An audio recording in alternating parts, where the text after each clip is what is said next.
to Era Military Collectibles. We're having an outside broadcast because we're at one of the rare times in Ireland where the sun is actually shining.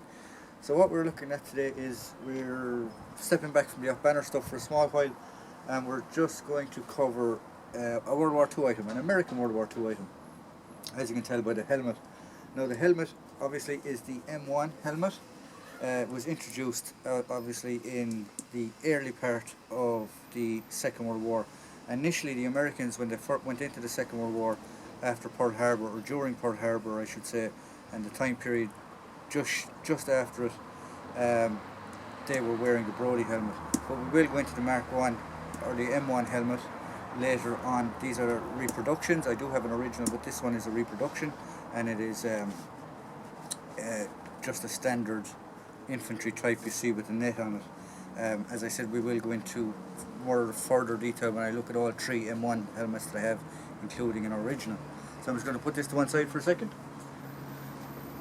This is what we are concentrating on. This is the M41 Field Jacket, or it was known as the Field Jacket OD Green, was the official designation for it.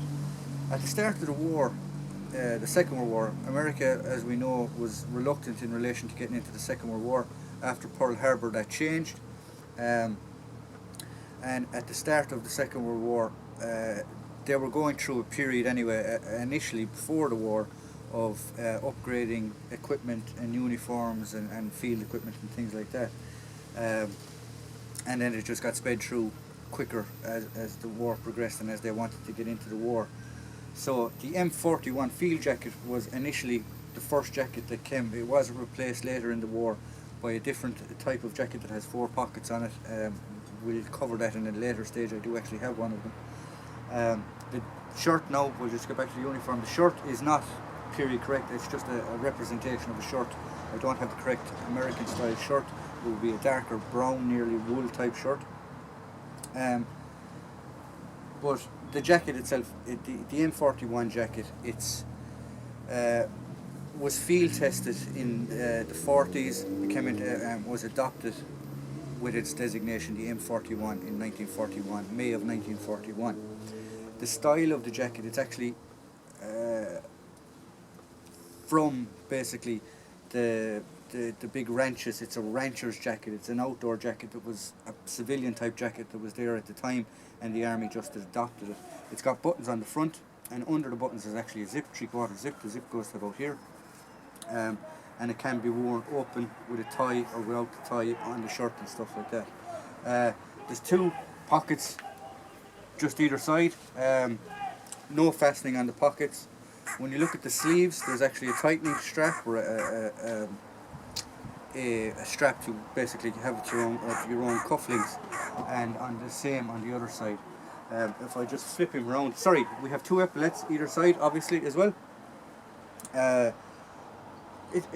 It's just a plain type jacket. So when I flip him around, I'm not going to turn him around because he squeaks. You can see here on the back, you could just have fasteners as well to bring it tighter or closer fitting around the body. It is marked here.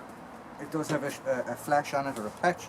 This is the 2nd Infantry Division, or the Indian Division, obviously you can tell by the title. Corporal chevrons, as they call them, stripes. And that is my first M41.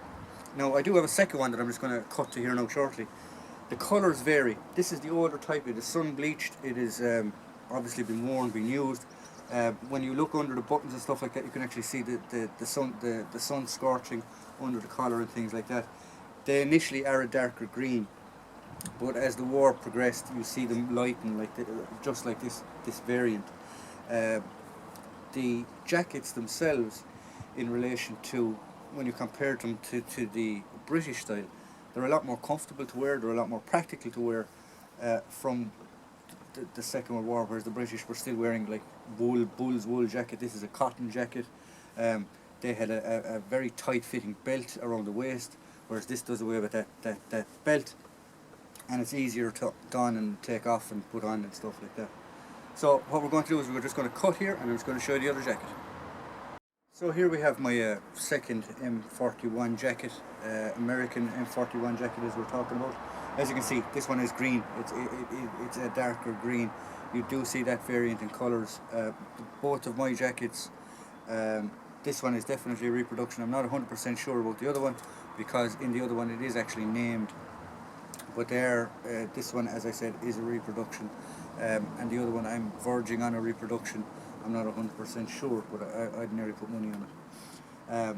I put the helmet on this one for the simple reason that this is another interesting thing that you would see from D-Day onwards, is battalions. This is a Ranger battalion, it's the 2nd Ranger battalion. They would mark the back of their helmets. You also see them with a white stripe that goes horizontal across the back of the helmet. That is an NCO, and an officer is a vertical white stripe. You will also see helmets with markings on the sides, especially the 101st Airborne and things like that, and the 82nd Airborne. So helmet identification marks literally came in just prior to D-Day.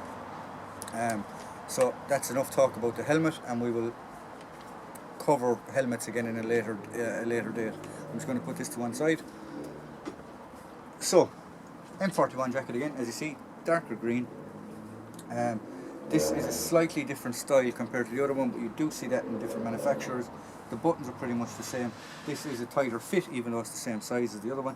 And on this one, there is actually extra buttons. Now, I don't know if they were taken off of the other one, but there's actually extra buttons to fasten the collars, or the cuffs, I should say. And if I flip him to one side, you can see the insignia of the Rangers. This is the Rangers patch.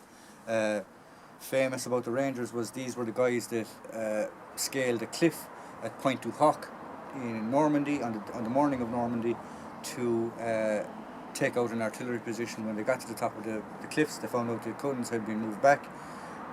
You see that in the film The Longest Day, but what the film The Longest Day didn't tell you was they actually did find the guns eventually that had been moved back just beyond the lines, and they dealt with them.